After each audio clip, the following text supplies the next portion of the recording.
What if I told you that you can achieve anything in your life, but you just don't know it yet?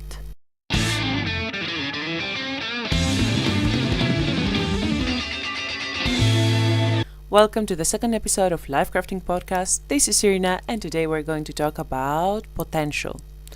But what is potential to begin with? If you Google it, literally potential is the capacity or possibility for something to happen. Or, in the way that I understand it, it's the space that we have that if we choose to work for it, it is possible to go from point A to point B utilizing certain skills and abilities. If you're into self-improvement, it's pretty possible that you have heard expressions like, this idea has a ton of potential, or we should always try to seize our maximum potential in life. What is the maximum potential? Is actually utilizing everything that you have in the best possible way in order to achieve something, isn't it? But if it's that simple, why do we fail? Why don't we all achieve extraordinary things? Where is the gap in that? Well, there is a very nice quote that I saw the other day, and it says, "We worry much more about failure than about all the chances and opportunities we miss because we don't even try." And that hit me and stimulated the whole thinking process for this podcast idea.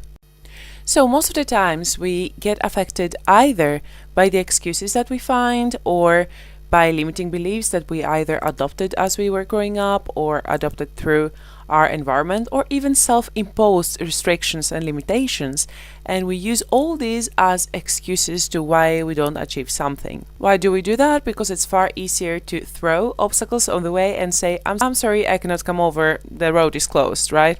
Than actually running the full race. Sometimes we even use the fear of failure or the fear of criticism, like what other people are going to say if I try this and so on, and we end up procrastinating and not taking action.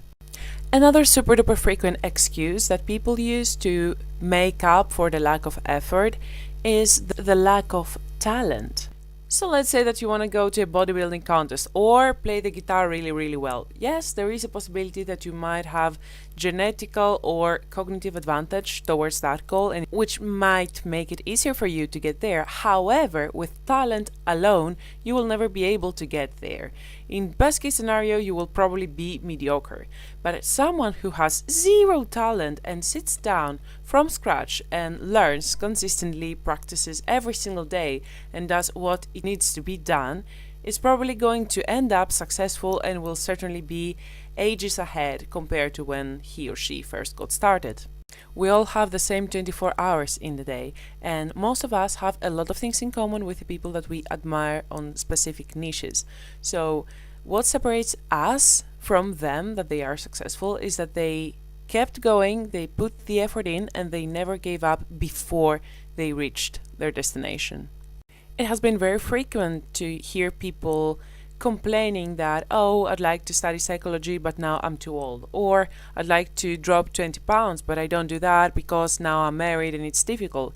In reality, all those limitations have nothing to do with your ability to reach those particular goals. So it's just an extra excuse that we put on. So here's how I visualize potential.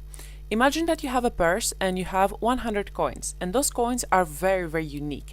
They are basically the time and the effort that you have.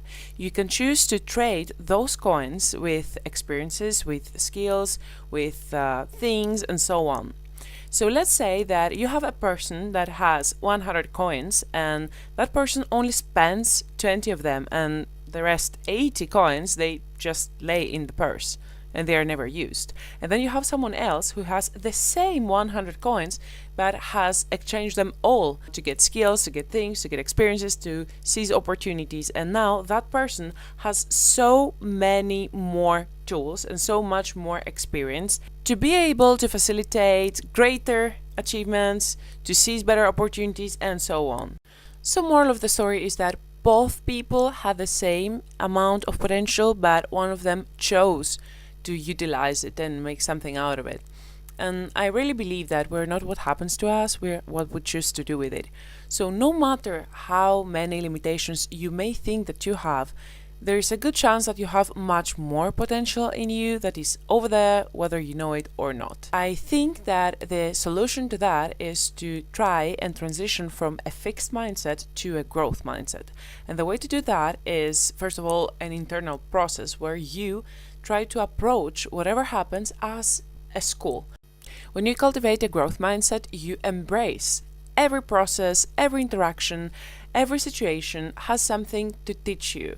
Either about you, about the world, about a skill, about something. If you choose to learn from anything that comes your way, you never lose. You either end up where you want to be, or you end up in a different place, but along the way you have met people, you have taken lessons, you have practiced your skills, you have learned new things about yourself, so in reality you never really lose.